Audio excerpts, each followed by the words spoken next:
اصیل مرغہ بول کر نہیں بتاتا کہ وہ بیمار ہو رہا ہے، لیکن وہ بیمار ہونے سے پہلے خاموشی سے اشارے ضرور دیتا ہے۔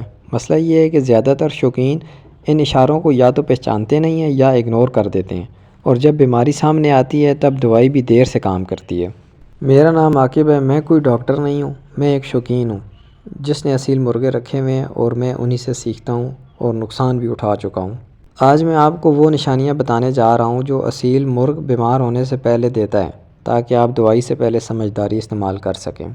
اور اگر آپ نے ویڈیو سکپ نہ کی تو آخر میں ایک ایسی نشانی بتاؤں گا جو زیادہ تر شوقین بالکل مس کر دیتے ہیں، حالانکہ وہ سب سے ڈینجرس ہوتی ہے۔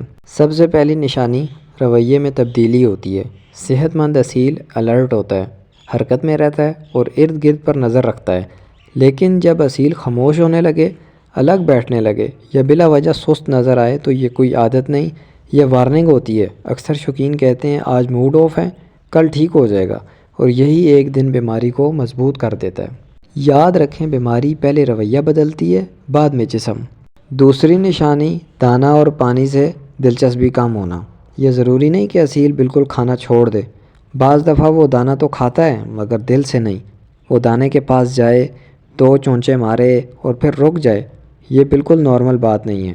زیادہ تر شوقین یہ سمجھتے ہیں کہ شاید دانہ پسند نہیں، جبکہ اصل میں جسم اندر سے سگنل دے رہا ہوتا ہے۔ تیسری نشانی اصیل کے پروں اور جسم سے ظاہر ہوتی ہے۔ صحت مند اصیل کے پر چمکدار اور سموتھ ہوتے ہیں، لیکن جب پر روکھے لگنے لگیں یا جسم ہیوی مگر ڈل لگے تو یہ خطرے کی گھنٹی ہوتی ہے۔ اکثر شوقین یہاں نسل کو بلیم کرتے ہیں، حالانکہ مسئلہ نسل نہیں، اندرونی کمزوری ہوتی ہے۔ اب جو نشانی میں بتانے والا ہوں وہ بہت سبٹل ہوتی ہے مگر سب سے زیادہ امپورٹنٹ۔ اصیل کی آنکھیں بہت کچھ بتا دیتی ہیں۔ اگر آنکھوں میں چمک کم ہو جائے یا گردن اکثر نیچے رہے تو یہ واضح اشارہ ہے کہ اصیل ڈسکمفرٹ میں ہے۔ صحت مند اصیل سینہ تان کر چلتا ہے، لیکن بیمار ہونے والا اصیل لاشعوری طور پر خود کو سمیٹنے لگتا ہے۔ جسم پہلے سگنل دیتا ہے، بیماری بعد میں نظر آتی ہے۔ ایک اور نشانی جسے شوقین اگنور کر دیتے ہیں وہ ہے اصیل کا اپنی جگہ سے تعلق۔